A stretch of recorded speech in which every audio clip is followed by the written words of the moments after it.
A sultry dawn broke over the Georgia lowcountry as a mob gathered at the gates of Bellamy Plantation. The silhouette of the manor house loomed against a blood-orange sky, its veranda draped in creeping vines and despair. Townsfolk, ordinarily so genteel and hushed in their manner, now shouted with righteous fury at the shuttered windows. Men brandished torches that sputtered in the humid air, and women murmured prayers under their breath. On this morning in 1852, Savannah's respectable facades were about to be stripped away, revealing a nightmare that had festered in silence for far too long. Inside the grand house, behind lace curtains yellowed with age, Catherine Bellamy peered out at the seething crowd. Her delicate fingers trembled against the sill. By all appearances, she was the picture of Southern grace, a widow of high society with porcelain skin and a posture as straight as a church spire. Yet her eyes, normally a cool gray, now flickered with something feral. She backed away from the window as the mob's calls grew louder. They knew, at last, they knew. The terrible things she had done could no longer be hidden behind her sweet smiles and Southern hospitality. As Catherine retreated deeper into the shadowy parlor, her silk dressing gown caught the glow of the torches outside. The genteel woman flinched at the sight of that light, as if it threatened to burn away her own skin. In the flicker, her reflection appeared in a tall mirror, a gaunt face framed by wisps of blonde hair that had escaped her loose braid. She hardly recognized the specter staring back. Where was the respected mistress of Bellamy Plantation now? The lovely hostess who poured tea for judges and colonels under the shade of magnolias. In her place stood a haunted figure, smeared with blood that only she could see. Her once soft features hardened into something monstrous. Beyond the parlor door, down the long hallway, a foul metallic scent hung in the stillness. Catherine's nostrils flared. She knew that smell intimately. It permeated the walls, soaked into the very floorboards of Bellamy Plantation, the cloying odor of old blood and fear. For months it had been her secret, her burden, and her twisted delight. Now the voices outside clamored for justice, for vengeance. "Murderess!" someone screamed, the word cutting through the heavy summer air. Catherine pressed her hands to her ears, but she could not block out the memories that word unleashed. Before the sun set on this day, the horrors of Bellamy Plantation would finally come to light. Whispers of Catherine Bellamy's atrocities had swirled in Savannah's quiet parlors and slave quarters alike, but few dared speak of them openly. Yet truth, like blood, has a way of seeping through even the thickest walls. And once the walls bled, there was no containing what spilled forth. It began innocently enough, or so it seemed. In the spring of 1851, Bellamy Plantation was a jewel of Chatham County. The estate sprawled just a few miles outside Savannah, among gentle rolling fields of cotton and ancient oak trees, draped with Spanish moss. Under the rising sun, the columns of the plantation house gleamed white, and neat hedgerows lined the drive. To visitors, the property exuded prosperity and charm. Catherine Bellamy, newly widowed at 30, held her head high at the helm of this estate after her husband's sudden passing. She played the role of dutiful widow to perfection, attending church every Sunday in modest black silk, donating to local charities, exchanging pleasantries in town with a faint, sorrowful smile. Behind closed doors, however, Bellamy Plantation told a different story. The slaves on the estate knew the truth of their mistress, and they felt the change in the air almost as soon as Master Bellamy's coffin was lowered into the ground. Nora, a young house slave who had served as Catherine's maid for years, was one of the first to sense the shift. In the weeks after the funeral, Nora noticed her mistress's grief curdle into something else. An icy bitterness, a restlessness that prowled the halls at night. Late one humid evening, Nora crept past Catherine's bedroom door on her way to the attic storeroom. A thin sliver of lamplight streamed from beneath the door. Inside, she could hear Catherine speaking in a low tone, as if carrying a conversation with someone. The words were muffled, but the cadence was strange, halting. Concerned, Nora gently pressed her ear to the wood. Was Mistress Catherine in distress? Perhaps praying aloud or writing in her journal. All Nora could catch were snatches of a broken whisper. Catherine's voice, rising and falling. Always disobedient, show them the skin beneath. The girl's heart kicked in her chest at those odd phrases. She clutched the laundry in her arms tighter. Then sudden silence fell from the other side of the door, followed by the creak of floorboards as Catherine moved. Nora jumped back, fearful of being caught eavesdropping. She hurried up to the attic, the uncanny words trailing her like ghosts. She did not dare mention what she had heard to anyone, telling herself it must have been the wind playing tricks, or her mistress lost in a fever dream of grief. But grief was not what kept Catherine Bellamy awake at night. In the small hours, when even the cicadas fell quiet, Catherine would rise from her empty marriage bed and light a single oil lamp. Alone in her room, she paced and muttered, turning a gold locket over and over in her hand. Inside the locket, filigree case, was a miniature portrait of her late husband, Thomas Bellamy. Thomas had been a robust man in life, with laughing eyes and a generous demeanor to his peers. Catherine had adored him. He was her senior by 15 years, a seasoned plantation owner who taught her the rules of high society. To a young belle from a modest family, marrying Thomas Bellamy was like being handed the keys to a kingdom. Yet those first blissful years of marriage, gradually, revealed shadows. Catherine discovered that her husband's genial public face hid private sins. Thomas had taken slave women into his bed under the cover of darkness, fathering children he publicly pretended not to see. He had even kept one enslaved girl, Sabine, as a de facto concubine in a cabin at the edge of the property. When Catherine learned of it, her pride was savaged. She confronted Thomas in a rare burst of rage, only to have him laugh off her pain. "It is the way of things," he had said coldly, reminding her that slave women were property to be used, not people to fuss over. Catherine's resentment festered in silence. Proper society expected a wife to turn a blind eye, to maintain decorum. So she did. Outwardly, she remained a picture of grace, beside her husband at church pews and dinner parties, even as humiliation gnawed at her insides. Some nights she would awaken to find Thomas' side of the bed empty, and know exactly whose arms he lay in instead. She took to biting her own knuckles to stifle sobs of fury and hurt. There was no one she could confide in, certainly not other ladies, who would whisper that Catherine Bellamy could not satisfy her husband. So the anger stayed pent up behind her courteous smiles. When Thomas died suddenly of a fever in the winter of 1851, Catherine wore genuine mourning black.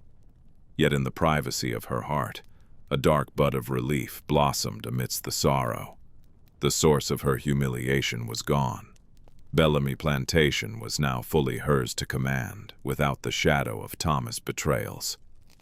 But the betrayal had tainted her soul, in ways even she did not yet understand. Spring arrived in Georgia, warm and heavy with the scent of gardenias.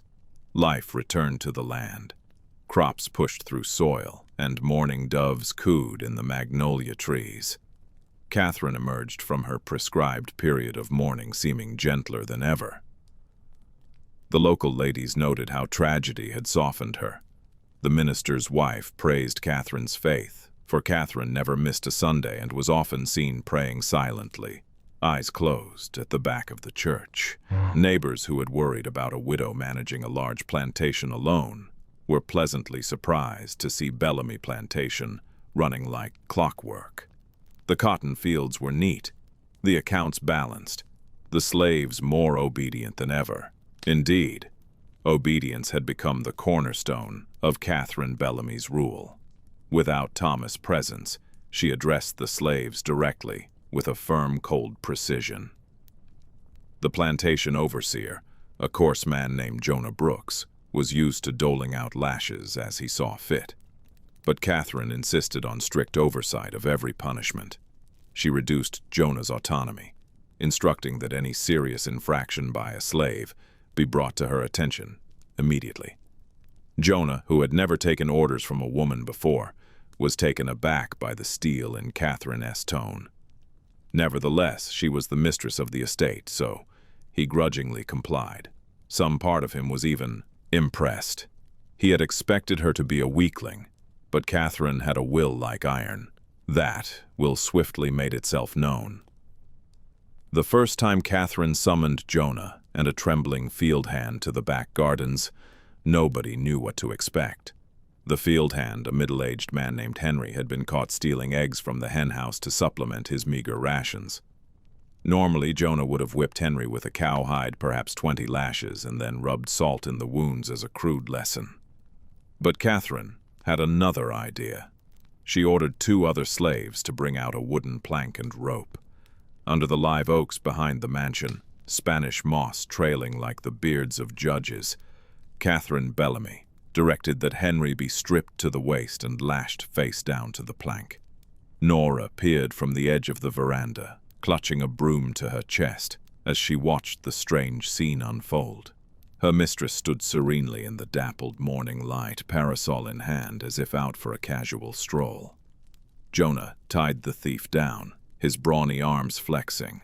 Henry was breathing fast, knowing punishment was coming, but even he looked confused when Jonah stepped back and glanced uncertainly at Catherine, awaiting her next command. Catherine removed her lace gloves 1 finger at a time. "Stealing will not be tolerated," she said softly. There was a tremor of anticipation in her voice. "I believe a permanent lesson is in order." With that, she handed her parasol to Jonah, and to everyone's astonishment, knelt beside the plank herself. From the pocket of her skirts, she drew something small and sharp, a stiletto knife, its thin blade catching a glint of sunlight. Nora's blood turned to ice. What was Mistress doing? This was a task for the overseer, not a lady's hands. Catherine placed one cool hand on Henry's quivering back. The man began to plead incoherently, twisting against the ropes. Catherine's face remained impassive, almost serene. Without a word, she pressed the knife to the exposed flesh of Henry's right shoulder and made a small, precise cut. Henry screamed. It was a high, bleeding sound that startled the birds from the trees. Catherine did not flinch. She made another cut, then another shallow, almost delicate incisions in a widening circle. Henry's screams rose in pitch, turning to wet sobs. He thrashed, but the ropes held him taut. A few of the house slaves gathered at a distance, drawn by the commotion, then froze in horror at the sight of their mistress, calmly slicing away. Jonah himself blanched, the color draining from his weathered face. "Mom, perhaps I should—" he began, reaching out as if to take the blade, his voice unsteady. Catherine silenced him with a single withering glare. In a chillingly gentle motion, Catherine peeled back a thin flap of Henry's skin, barely an inch or two separating it from the raw muscle beneath. Henry howled in agony, the sound echoing through the grove. Satisfied, Catherine finally stood, handing the bloodied knife to Jonah with steady fingers. "That will do," she said quietly. "Mr. Brooks, kindly see that the wound is cleaned and dressed with pepper. We wouldn't want him to bleed to death. He must live with the consequences of his theft." Her lips curved in a thin semblance of a smile. Then Catherine turned and caught sight of the cluster of house slaves watching, including Nora. For an instant, Catherine's eyes met Nora's. The young maid could not look away, rooted to the spot as surely as if she had been tied to that plank herself.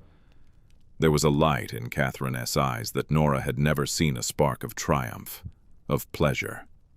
It flickered out as quickly as it came. The mistress of the plantation donned her lace gloves once more. retrieved her parasol, and walked back toward the house, with prim, unhurried steps. The slaves dispersed, rushing to their tasks, desperate to pretend they had seen nothing. Nora fled to the kitchen, heart hammering against her ribs. She had to clamp a hand over her mouth to keep from retching. Never in her 19 years had she witnessed such casual cruelty, especially from a woman she had once trusted. The others in the kitchen, the cook, an older woman everyone called Mama June, and two scullery boys huddled close as Nora breathlessly recounted what happened in halting whispers. Mama June crossed herself, eyes wide with fear. One of the boys started crying softly, thinking perhaps of some petty misdeed he himself had done. They all realized that a new reign had begun in that house, one governed not by the unpredictable tempers of men like Master Thomas or Jonah the Overseer, but by something far more calculating and cold. Mistress Catherine's thirst for obedience, no matter the cost. Over the following weeks, the atmosphere at Bellamy Plantation grew taut as a stretched wire. The slaves spoke in hushed tones, if at all, going about their duties with lowered eyes. Jonah Brooks took to carrying a flask of whiskey tucked in his boot, stealing gulps to steady his nerves, for he too had nightmares of that morning under the oaks. Henry survived, his shoulder mangled and scarred. Catherine had him moved from field work to an indoor task, perhaps to keep her lesson always within sight.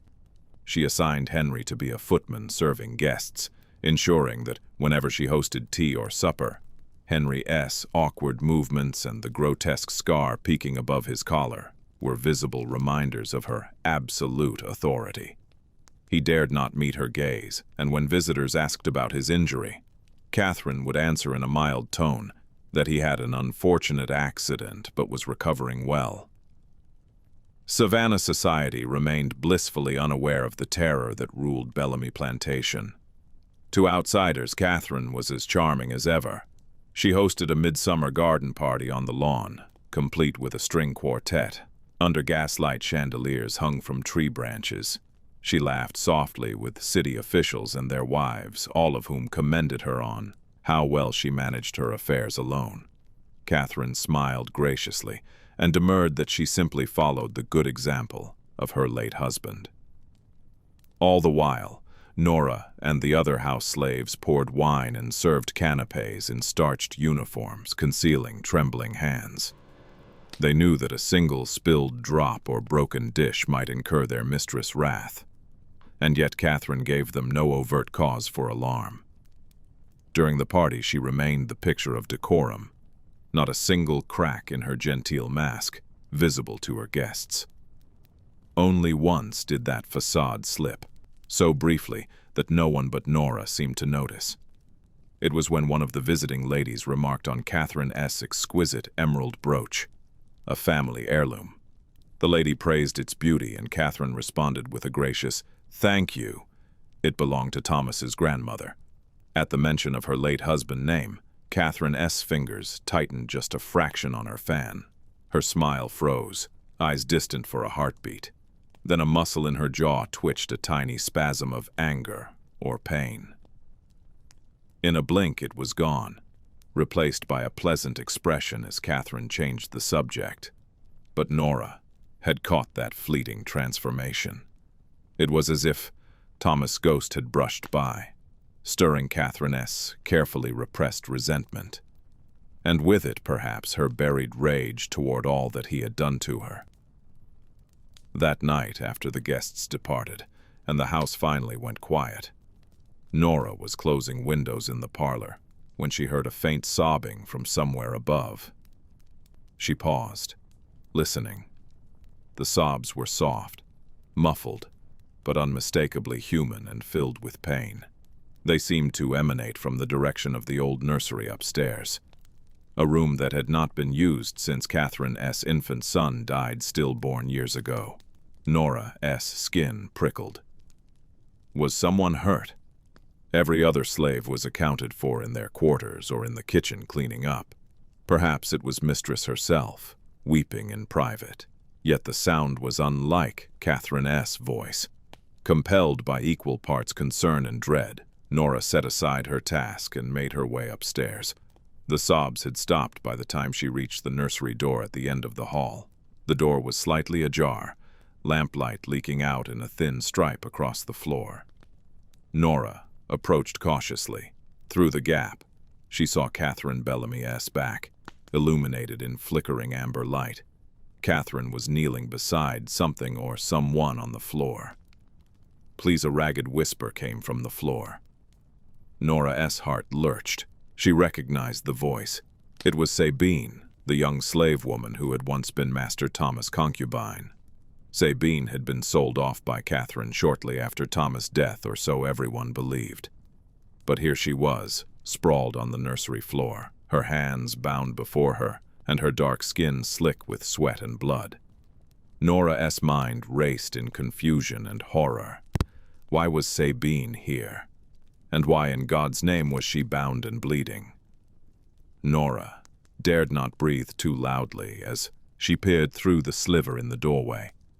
Catherine's voice drifted out, oddly tender. "Shh, darling. You mustn't cry so loud. You know I cannot abide noise." She brushed a damp coil of hair from Sabine's face with almost a caress. Sabine whimpered, biting down on her lip to stifle her pain.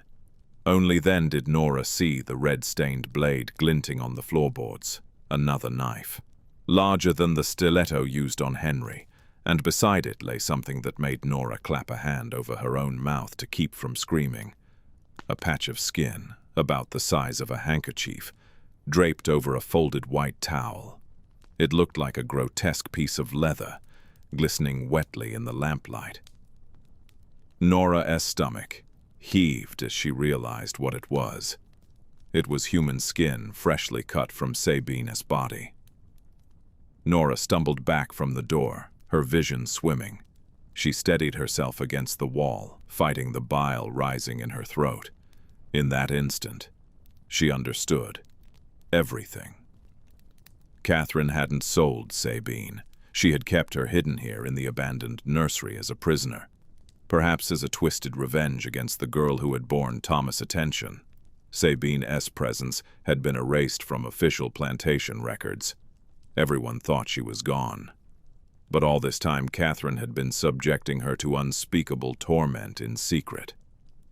Nora forced herself to peek again, terror pounding in her chest. Inside the nursery, Sabine's shift dress was torn, and her left shoulder was a raw mess of blood. It looked as though a patch of skin had been excised from there, likely the very piece lying on the towel. Tears streamed down Sabine's face, though she tried to stay quiet. Catherine hummed softly, almost a lullaby, as she picked up a needle and thread from a little basket by her knee. Horror rooted Nora in place as she watched Catherine calmly thread the needle. The mistress then picked up the loose patch of Sabine's skin, and in a move that churned Nora's stomach began to sew it back onto Sabine's shoulder with neat, practiced stitches. Sabine convulsed with agony, a muffled cry escaping despite her effort to remain silent. Catherine's expression was one of serene focus, like a seamstress absorbed in fine embroidery. "There now," Catherine murmured soothingly. "I will put it back, you see. If you behave, I will make you whole again. You brought this on yourself, Sabine, with all your wicked temptations.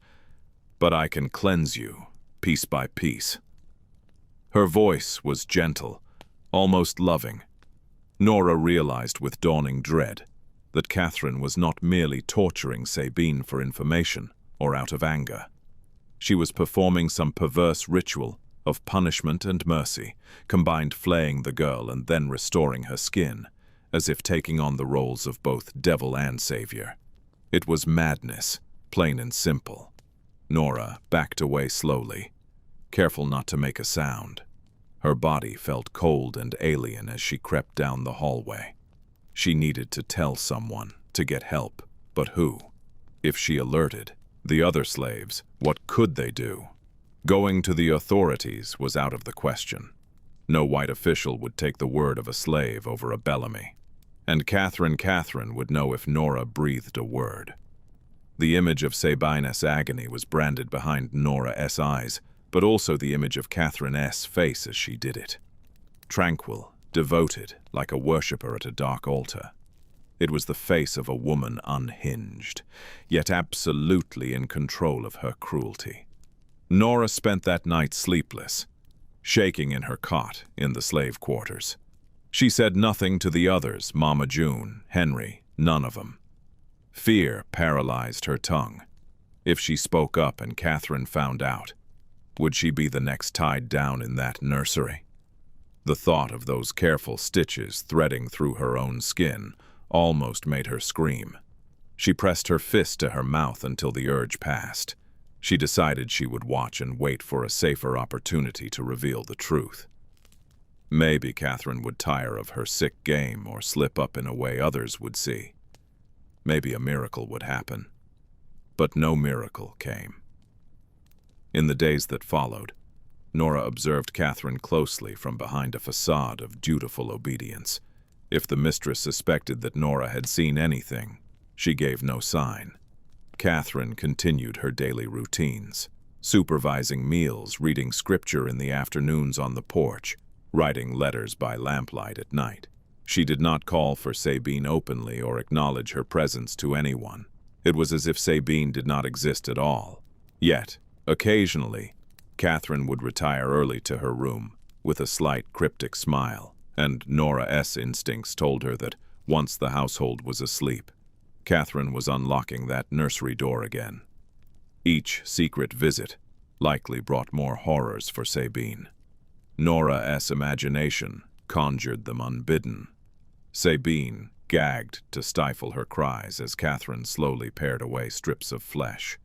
Catherine lecturing in a soft croon about morality and sin while her victim writhed. Catherine perhaps preserving those strips as trophies or tools for further torment. The possibilities were a waking nightmare. Nora felt her sanity fraying under the weight of knowledge and fear. She prayed for guidance. Mama June noticed the girl's ashen face and quietness, and tried to coax out what troubled her. But Nora just shook her head and forced a weak smile. How could she put any of it into words without risking all their lives? Mama June patted Nora's hand. "Keep your head down, child," the older woman advised in a low voice one evening when Catherine was out of earshot. "Storm's brewing. I can feel it. We must all keep our heads down till it passes." The storm Mama June sensed was not a metaphor. July arrived with punishing heat and near-daily thunderstorms rolling in from the coast. One sweltering afternoon, a bruised purple sky unleashed a torrential downpour on Bellamy Plantation. Rain hammered the roof and flooded the dirt lanes. Work in the fields ceased as slaves ran for shelter.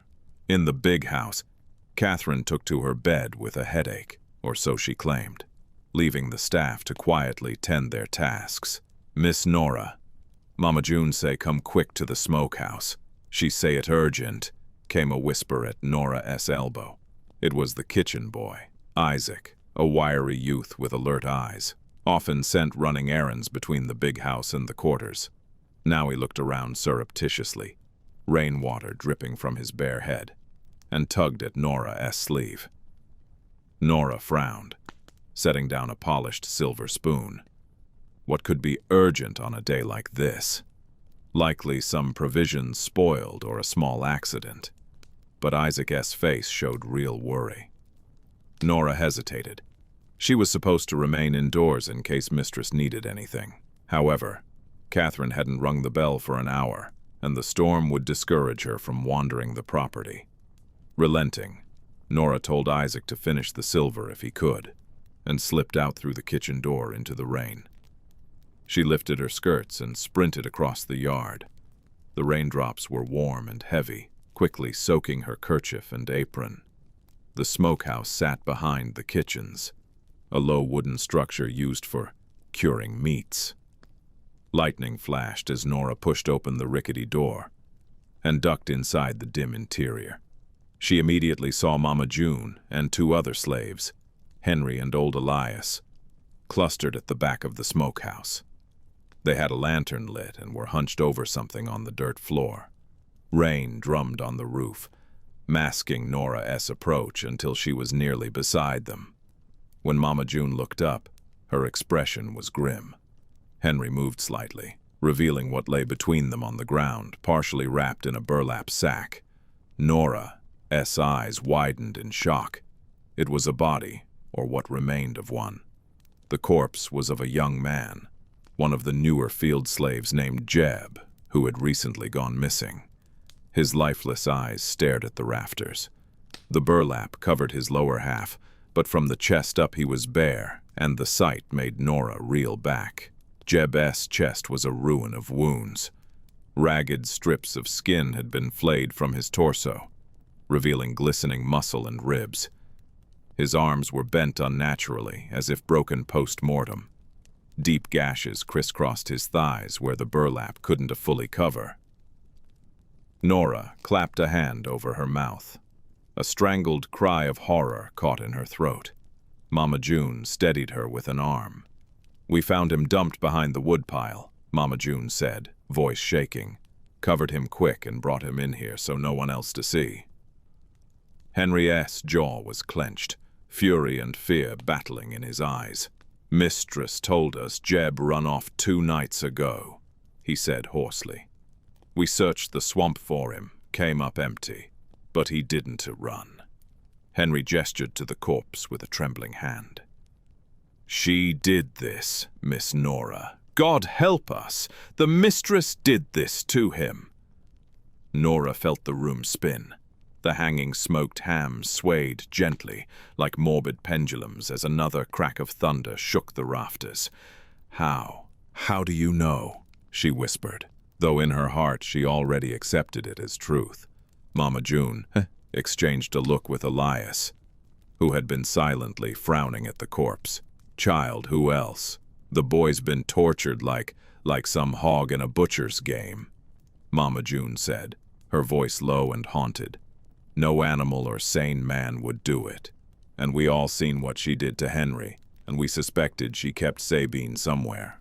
Though we hoped not like this." Elias, the old gardener, spat on the floorboards angrily. "I knew something was foul. I seen Mistress prowling outside late the night Jeb vanished, out by the sheds with a lantern. Thought maybe I was dreaming it. But now—" He shook his grizzled head, eyes glinting with rage. Nora's mind raced. So others had their suspicions too. She knelt by Jeb's remains, rainwater dripping off her elbows, and carefully lifted the burlap a bit more. The stench of death and blood hit her. She stifled a gag. On Jeb's left forearm, the skin had been entirely peeled off, leaving a sleeve of raw flesh. His right hand was missing 3 fingers. Nora had to turn away, pressing her forehead to her wet arm, tears mixing with rain on her cheeks. It was beyond comprehension. How could Catherine, a woman who graced Savannah, said dances descend into such depravity? And yet she had. "We have to do something," Nora heard herself say, voice hollow. "We can't just hide this." Henry let out a bitter bark of laughter. "Do what? Tell the sheriff." He gestured to his own scarred shoulder. "They won't listen to us, and you know it. All that'll happen is we get flogged or worse for daring to accuse a white lady." "He's right," Mama June said, eyes downcast. "We trapped, child. Only God above sees us in this hell." Elias's weathered face twisted with resolve. "I won't abide it no more," he snarled softly. "This ain't no life. She gonna kill us one by one if we stay quiet."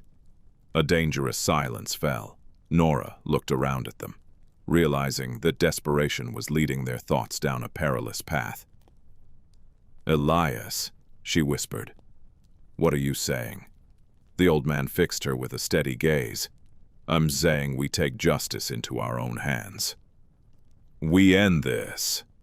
He pointed a gnarled finger at Jeb's body. "Tonight." Nora's heart skipped. She understood instantly he meant to kill Catherine.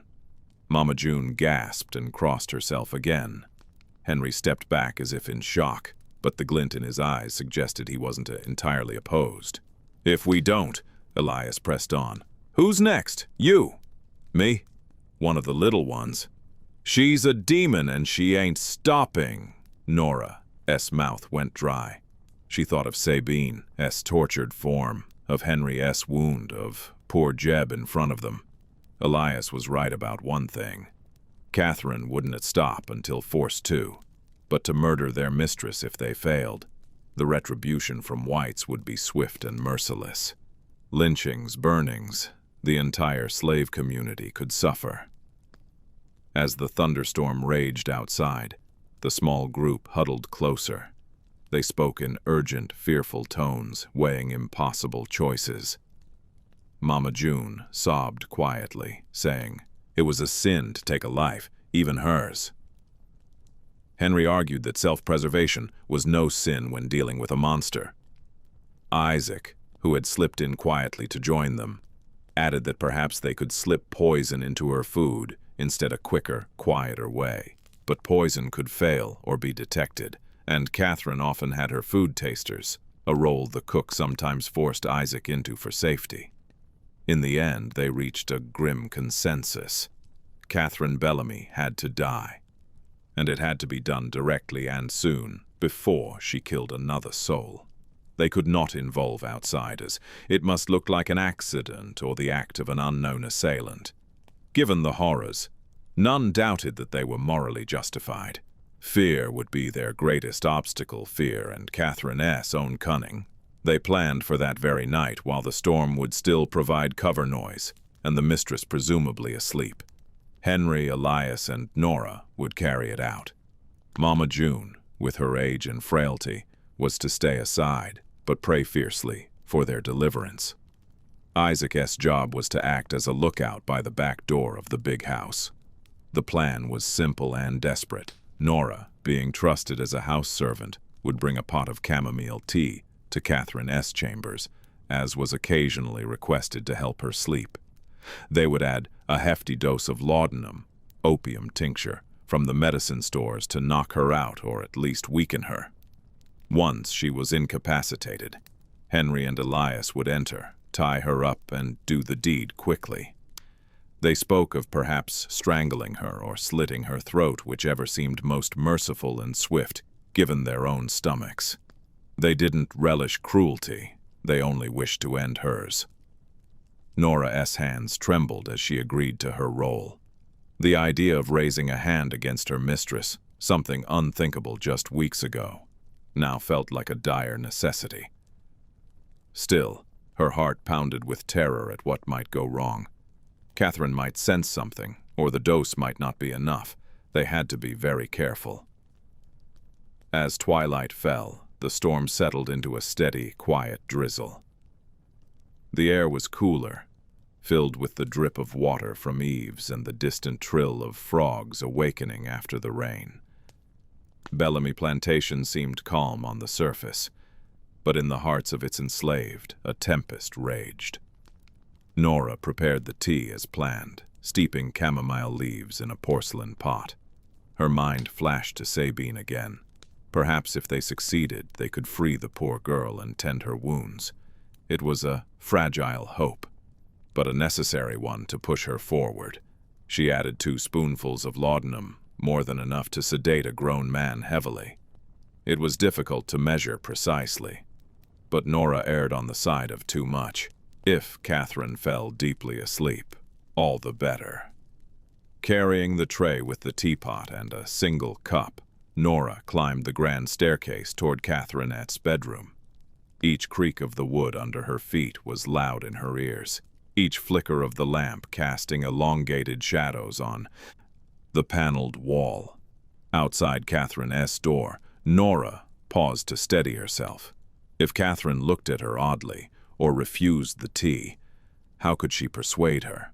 She decided she would say she thought a nice warm brew might soothe the mistress's nerves after the storm.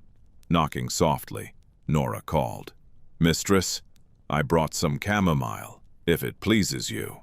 There was a moment of silence, then Catherine S.'s voice, level and calm. "Enter." Nora pushed the door open with her foot, forcing a pleasant expression. Catherine sat at her vanity, brushing out her hair in the lamplight. She wore a white nightgown, and her long, pale hair fell loose around her shoulders. In the mirror's reflection, Nora could see Catherine S.'s face. She looked serene, but her eyes were slightly red, as if she'd have been crying or hadn't slept. "You may set it there," Catherine said, indicating a small side table. Nora walked carefully across the carpet, placing the tray down. She dared a glance at her mistress. And in the mirror, Catherine S.'s gaze flicked up, locking onto Nora S.'s reflection. Nora S.'s heart stuttered. There was something in that look, an intensity. Did Catherine suspect? "That is very thoughtful of you, Nora," Catherine said softly. She rose from the stool and approached. Nora stepped back to give her space. Catherine picked up the teapot and inhaled the steam. Chamomile, how lovely. Outside, a low growl of thunder rolled once more. Nora felt sweat on the back of her neck despite the slight chill the rain had brought. "Yes, Mom," she managed to say. "Thought it might help you rest after the long day." Catherine regarded her maid calmly. Such a considerate girl. She poured a cup, the liquid amber in the lamplight.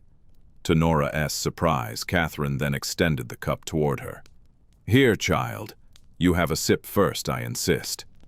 Chamomile is good for both of us, and you look as though you could use some calming yourself." Nora froze. Her worst fear came crashing down. Catherine was testing her. Perhaps the mistress had noticed the peculiar odor of laudanum in the tea, or perhaps she was simply cautious by nature. Regardless, if Nora drank this cup, she would surely collapse into a drugged stupor within minutes.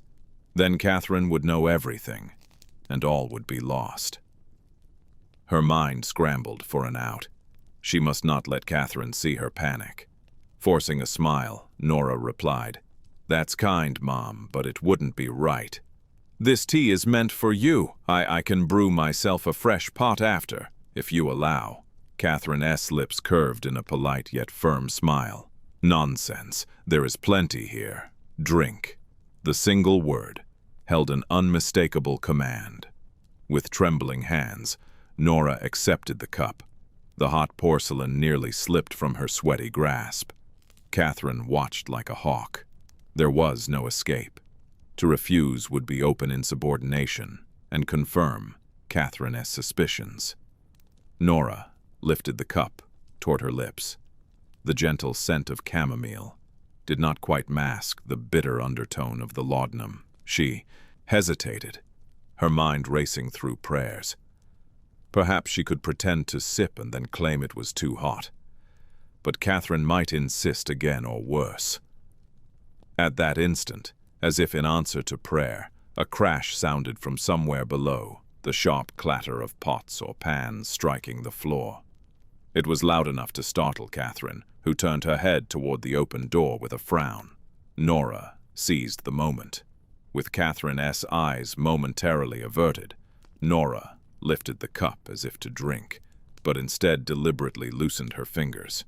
The porcelain cup slipped and fell, shattering on the hardwood floor and splashing tea across Catherine S.'s bare feet and the hem of her nightgown. Catherine gasped at the hot spill. Nora instantly dropped to her knees, feigning distress. "Oh, I am so sorry, mistress," she cried, grabbing the edge of her apron to blot at Catherine S.'s scalded toes and soaked hem. Her heart pounded wildly. Catherine stepped back out of the puddle, a mix of anger and surprise contorting her features. She held the teapot still in one hand, knuckles white. Nora kept her head bowed, ostensibly focused on patting the mess, but in truth to avoid Catherine S.'s gaze and to hide her own expression of desperate relief. "You clumsy girl!" Catherine hissed. She inhaled sharply, clearly trying to restrain her temper. "Clean this up at once, and mind the shards. They're sharp." "Yes, Mom," Nora quavered. She scooped the porcelain fragments carefully into her apron. None had cut her a small blessing. The laudanum-laced tea was now a wasted pool soaking into the carpet. That plan had failed. As Nora mopped the floor with a rag from the washstand, Catherine crossed her arms, watching. Such carelessness. Perhaps you thought I wouldn't notice your nerves. Have you been up to something, Nora?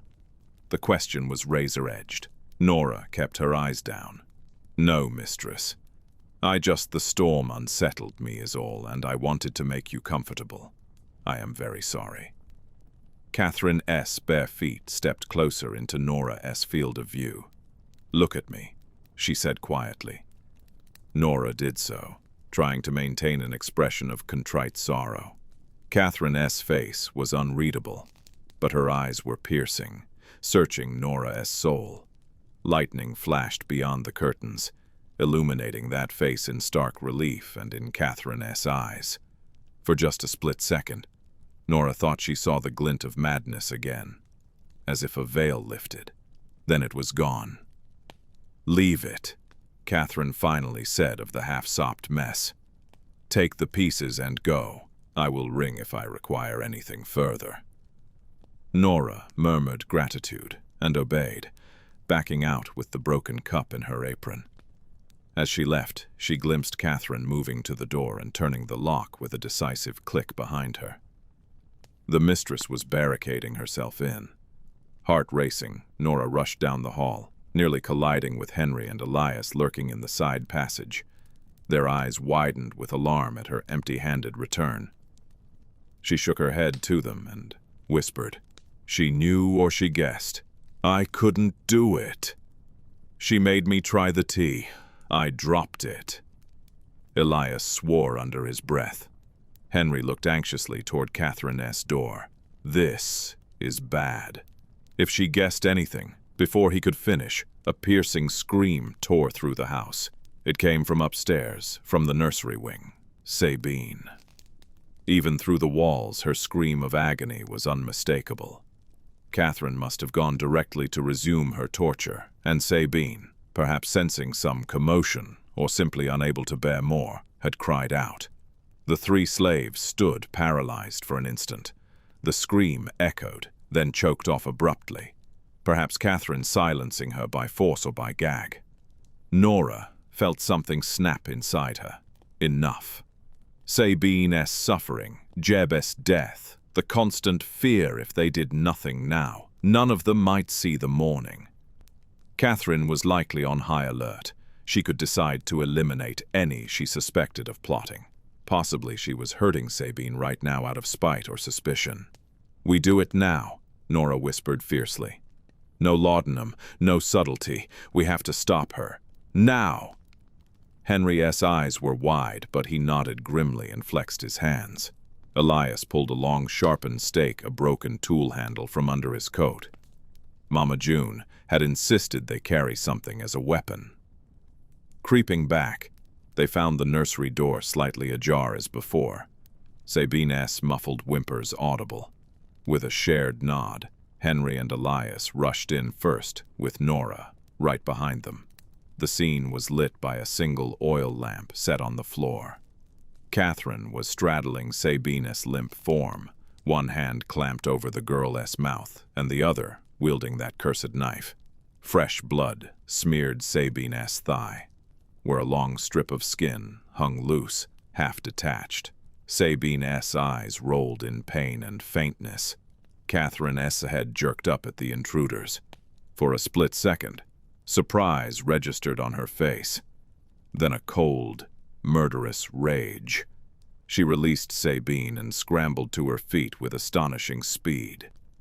Henry lunged to grab her arms, but Catherine slashed out with the knife. The blade caught him across the forearm, slicing deep. Henry yelled and fell back, clutching his bleeding arm. Nora darted around to Sabine, dragging the wounded girl away from the fray, toward the corner. Elias, meanwhile, charged at Catherine with his stake. Catherine moved with almost inhuman agility. Dodging his first swing, she slashed again, catching Elias across the chest in a shallow cut. The old man grunted, but did not back off. "Traitors!" Catherine spat, her voice low and trembling with fury. "Ungrateful, soulless creatures, I have given you everything, and this is how you repay me." She looked every inch a madwoman now, hair wild, nightgown spattered with blood, the lamplight painting demonic shadows on her face. Nora pressed a trembling hand to Sabine's mouth to keep her from moaning, and whispered, "Hold on. Just hold on." Not sure if Sabine was even conscious enough to hear. Elias circled, Catherine, brandishing the stake. Henry, despite his injury, rose and blocked Catherine's other side, trying to corner her. Blood dripped from his slashed arm onto the floorboards. Catherine laughed then, a high, thin peal of laughter that sent chills down Nora's spine. "You think you can overpower me in my own house? Filth! I should have gutted you all long ago." Her eyes gleamed. "Perhaps I will start now." "Who's first?" She crouched slightly, knife ready. Lightning flickered outside, throwing light across the tableau of predator and prey. Except now the prey were fighting back, albeit clumsily. Elias fainted, and Henry rushed from the other side. Catherine spun away from Henry's grasp, remarkably agile, and for an instant it seemed she might slip past them entirely toward the door. In that heartbeat, Nora knew if Catherine got away even into the hall, she would raise the alarm and possibly retrieve the pistol Thomas used to keep in the desk downstairs. They couldn't let her escape. On instinct, Nora grabbed the oil lamp from the floor and hurled it with all her might toward Catherine. It struck the wall just beside the mistress and exploded in a burst of flame and glass. Oil splattered, catching the curtains and wooden wainscoting alight in an instant. Catherine screamed more in rage than fear as flames leapt up between her and her attackers. The firelight danced in her crazed eyes. Henry lunged through the flame, tackling Catherine around the middle. She stabbed downward, sinking the knife into his shoulder, but Henry held on with a roar of pain. Both crashed to the ground, rolling. Elias stomped on Catherine's wrist, trying to dislodge the blade. She howled as bones cracked and the knife skittered free across the floor. Outside in the hallway, distant shouts arose the other servants, alarmed by the noise and the sudden glow of fire. Isaac's voice rang out, urging caution and calling for water. The fire spread rapidly. Old drapes and dry wood fed it greedily. Smoke began to fill the nursery. Nora, coughing, dragged Sabine further from the flames toward the door. Within the blaze-lit room, Elias and Henry struggled to subdue Catherine.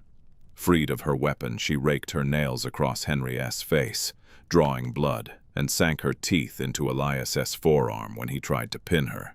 She fought like a feral cat, shrieking obscenities that mingled with the roar of the fire. Nora could barely see through the smoke now. Heat seared her skin as the curtains became a wall of fire climbing to the ceiling. The entire house would soon be ablaze. But Catherine's screams and the men's grunts told Nora that the fight raged on the floor. Suddenly, Catherine writhed half free, scrambling on hands and knees toward the door, toward Nora. Her once beautiful face was contorted into a mask of hatred. Without thinking, Nora shielded Sabine's body and stepped directly into Catherine's path. The mistress barreled into her, both women tumbling out into the hall. Catherine's hands found Nora's throat with surprising strength, nails digging into flesh. Nora gagged, black spots dancing in her vision. She beat at Catherine's arms, but could not break the iron grip. Catherine's face hovered above her, eyes wild and teeth bared in a ghastly grin. "Wretched girl," she hissed, "you will burn in this house with me." Nora's lungs screamed for air. Just as her vision began to narrow to a tunnel, Catherine was suddenly wrenched off her. Henry had grabbed Catherine's hair from behind and yanked her backward. Catherine released Nora and turned her fury on Henry, clawing at his injured shoulder. Nora rolled aside, gasping, and her hand brushed against something cool on the floor. The knife, Catherine S. blood-stained knife, lay within reach where it had been kicked out of the nursery. Without hesitation, Nora closed her fingers around the handle and leapt up. Catherine had Henry on the floor, trying to choke him now in her frenzied wrath. With a wordless cry, Nora drove the blade forward, plunging it into Catherine S. back, just between the ribs. Catherine arched, a strangled gasp bursting from her lips. Her grip on Henry loosened. Nora, adrenaline surging, pulled the knife out and stabbed again, this time into Catherine S.'s shoulder. The mistress crumpled sideways, collapsing onto the hall floor. Her eyes found Nora S., bewilderment and pain swirling in them. Catherine S.'s mouth opened as if to speak, but only a wet cough came out, flecking her lips with blood. Henry scrambled away from her, and Elias, coughing violently from smoke, stumbled out of the nursery in time to see Catherine fall. Flames were now licking out the nursery door behind him. Nora stood over Catherine Bellamy. The woman who had inflicted so much misery now looked small and oddly fragile, curled on the floor as blood pooled under her. Catherine S.'s breathing came in ragged, broken gulps. She lifted a trembling hand toward Nora, perhaps begging, perhaps cursing, it was unclear. Her lips moved, forming a single silent word. Why? Nora felt hot tears on her cheeks. Her chest heaved from exertion and terror. She realized she still clutched the knife, now dripping with Catherine S. blood. The oppressive heat of the fire was at her back. The smoke swirling in the corridor made every breath laborious. There was no time for pity or triumph. The fire was spreading. Isaac and Mama June appeared at the end of the hall, shouting that they must get out. Elias quickly scooped up Sabine from inside the doorway, carrying the half-conscious girl in his arms. Henry grabbed Nora S.'s arm, pulling her away from Catherine S.'s still form. Nora S.'s legs felt leaden as she allowed herself to be dragged toward the stairs. Behind them, Catherine gave a shuddering rasp. With the last of her strength, the Savannah Mistress raised herself an inch off the floor, trying to crawl, but her blood was flowing freely, and the thick smoke engulfed her. A flaming timber from the nursery ceiling suddenly crashed down behind her, showering sparks. Catherine Bellamy sank for the final time, disappearing under a wave of choking black smoke. The survivors fled. Nora, Henry, Elias with Sabine, Isaac and Mama June. They all raced down the stairs and out into the rain-slicked night. They stumbled into the yard, coughing and sputtering. The drizzle had ceased. Only a smell of damp earth and smoke hung in the air. One by one, slaves emerged from their quarters, alerted by the glow of flames and the commotion. They watched, stunned, as fire devoured the top floor of the mansion. Some wept in fear, others in grim relief, not yet knowing the full tale, but sensing an evil being purged. The blaze spread quickly through the old timber of the plantation house, unstoppable, despite a bucket brigade that some of the farmhands formed. But the rain-soaked ground and continued spatters from the heavens kept the inferno contained to the house itself. It raged until the roof collapsed in on itself just before dawn, sending up a shower of embers and a final belch of smoke. Word had reached the neighboring farms, and by sunrise a contingent of townspeople and officials arrived to find Bellamy Plantation a smoldering ruin. They discovered a scene of chaos. A crowd of slaves, some injured, the mistress missing and presumed dead in the fire, and whispers of unspeakable deeds that had transpired in the night. At first, the slaves held their tongues about the worst details. They spoke only of a fire and a tragic accident. But it did not take long for evidence of Catherine S. atrocities to surface. Amidst the ashes, searchers found a charred mass of remains in the nursery. Sabine had thankfully been carried out alive, but the searchers uncovered instruments of torture and dark bloodstains amid the debris. In the root cellar behind the house, Elias quietly directed some sympathetic freedmen to dig, and they soon unearthed hastily buried human remains. Skeletons and butchered body parts soon saw daylight, telling their own horrifying story. The county sheriff and a doctor listened in disbelief as Nora, her voice steady despite the quaver of lingering fear, recounted the nightmare that had unfolded at Bellamy Plantation. Others corroborated what they knew. Shocked and sickened, the authorities had no reason to doubt it. The physical evidence was overwhelming. Catherine Bellamy's body, or what was left of it, was found in the blackened hallway, burned beyond recognition, save for a distinctive emerald brooch, melted into the flesh. Death had claimed her, though whether from the stab wounds, smoke inhalation, or the collapse of the house, none could be certain. News traveled swiftly through Savannah and beyond. The tale of the genteel widow who had secretly skinned her servants spread like wildfire, though many details were deemed too ghastly for newspapers. They circulated in hushed gossip. Some refused to believe a lady could commit such crimes, insisting it must be hysterical exaggeration or a case of mistaken identity. But the recovered victims, like Sabine, who survived her terrible injuries for a short time, and the scars borne by Henry and others, were living proof of the savagery. The local courts, pro-slavery and biased as they were, never formally charged anyone for Catherine's death. It was concluded she perished in the accidental fire, which was conveniently blamed on lightning from the storm. As for the mutilated bodies found, officials quietly recorded them as unfortunate casualties of the blaze as well, preferring to sweep the ugly truth under the rug. The plantation's ruins were left to be reclaimed by weeds. The land eventually sold off to a distant relative of the Bellamys who wanted nothing to do with the cursed place. In the end, none of the slaves who rose up were punished by law, in part because punishing them would require admitting that a white woman had committed atrocities so heinous they were driven to violent rebellion. The powers that be opted to simply disperse them quietly to different estates and let the memory of Bellamy Plantation die. Sabine, tragically, succumbed to her wounds not long after tasting freedom. She was given a humble burial by those who knew her story. Nora and a handful of others slipped away to the north with the help of abolitionists who had caught wind of the events. Henry and Elias disappeared from historical record, but among the slave communities, their deed made them legendary, if largely unsung in official histories. For many years, polite society in Savannah rarely spoke of the incident except in veiled terms. It was a scandal best forgotten.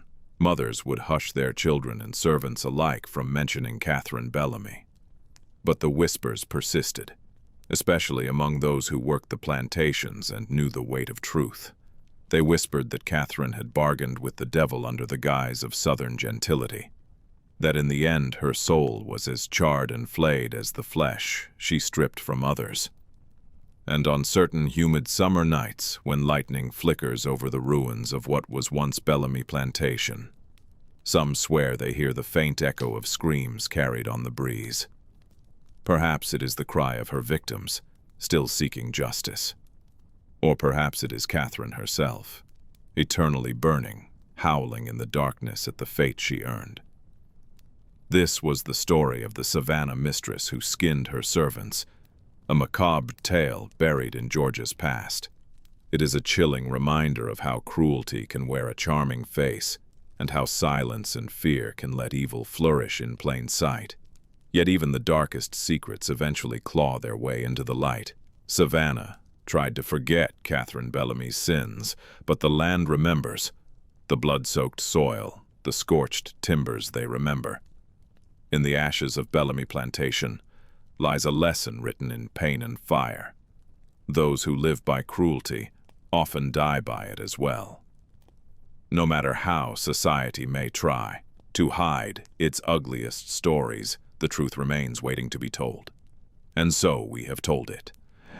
Thank you for listening to this harrowing tale. May the souls of the lost find peace, and may we never forget the cautionary whispers carried by old southern winds.